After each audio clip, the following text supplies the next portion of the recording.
ఈ సంఘటన తిరుమల కొండ మీద జరిగిన యథార్థ సంఘటన. 1982లో పివిఆర్కే ప్రసాద్ గారు ఎగ్జిక్యూటివ్ ఆఫీసర్గా పనిచేసేటప్పుడు స్వామివారికి అష్టబంధనం కార్యక్రమం నిర్వహించబడింది.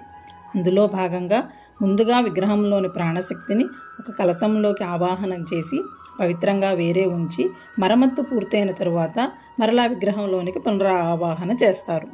అష్టబంధనంలో ఉపయోగించే నవరత్నాల సెట్స్ను ముందుగానే ఏర్పాటు చేసుకోవడం జరిగింది. మూల విరాట్తో పాటు బేడి ఆంజనేయ స్వామి, యోగ నరసింహస్వామి మొదలగు ఆలయాలకు కూడా ఈ కార్యక్రమం నిర్వహించారు. సరిగ్గా మూల విరాట్కి అష్టబంధనం నిర్వహించే ముందు రోజు ఒక నవరత్నాల సెట్ తగ్గిందని గుర్తించారు. కొత్తగా వరాహస్వామి గుడిని చేర్చడం వల్ల ఈ పొరపాటు జరిగిందని గుర్తించారు. అప్పుడు సమయం రాత్రి 9 గంటలు. మరుసటి రోజు ఉదయం 5 గంటలకల్లా ప్రాణశక్తి పునరావాహన, అష్టబంధనం జరిగిపోవాలి. పోనీ టీటీడీ ట్రెజరీ నుంచి తెప్పిద్దామన్నా అది డబల్ లాక్ సిస్టమ్.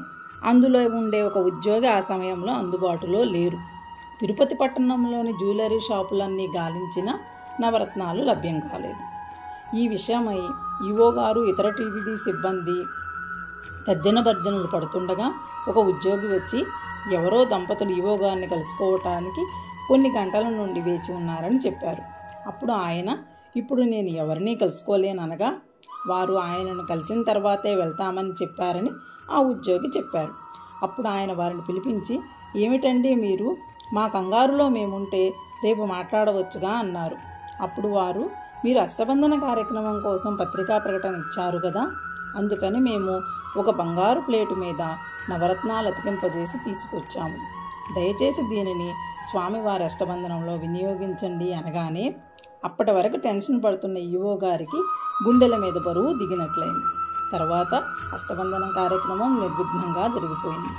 నిజంగా స్వామి తలుచుకుంటే నవరత్నాల కొదవా? ఆ భక్తుణ్ణి అనుగ్రహించడం కోసమే స్వామివారి లీల కల్పించారు. ఓం నమో వెంకటేశాయ.